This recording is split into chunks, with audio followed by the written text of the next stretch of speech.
వాగ్గేయకార చక్రవర్తి, ప్రపంచ ప్రసిద్ధ సంగీత సాహిత్య శిరోమణి, నాదయోగి సద్గురు శ్రీ త్యాగరాజస్వామి వారి యొక్క 176వ పుష్య బహుళ పంచమి ఆరాధనోత్సవం సందర్భంగా శ్రీ వెంకటేశ్వర భక్తి ఛానల్ ప్రత్యక్ష ప్రసారంలో అనేక మంది సంగీత కళా కోవిదులు, కళాకారులు, విద్వాంసులు, అధ్యాపకులు, విద్యార్థులు అనేక మంది ఈ కార్యక్రమంలో పాల్గొనడానికి విచ్చేశారు. ముఖ్యంగా శ్రీ మహావిష్ణువు నిత్యము కొలువై ఉండే తిరుమల క్షేత్రం కలియుగ వైకుంఠంగా పేరు ప్రసిద్ధి నొందింది. ఇటువంటి కలియుగ వైకుంఠంలో భారతదేశంలోని పవిత్ర పుణ్యక్షేత్రాల్లో ప్రత్యేకంగా తిరుమల క్షేత్రాన్ని దర్శించినటువంటి శ్రీ త్యాగరాజస్వామి వారు దాదాపు 170 సంవత్సరాల క్రితం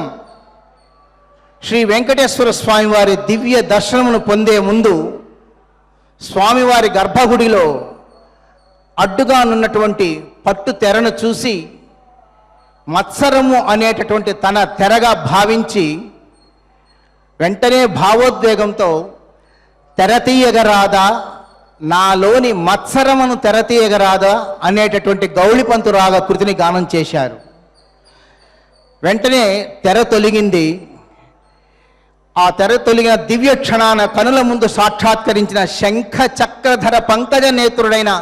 ఆ విరాణమూర్తిని శ్రీ అలర్మేల్ మంగా సమేత శ్రీ వెంకటేశ్వర స్వామి వారి దివ్య దర్శనంతో కనులార సేవించి, వెంకటేశ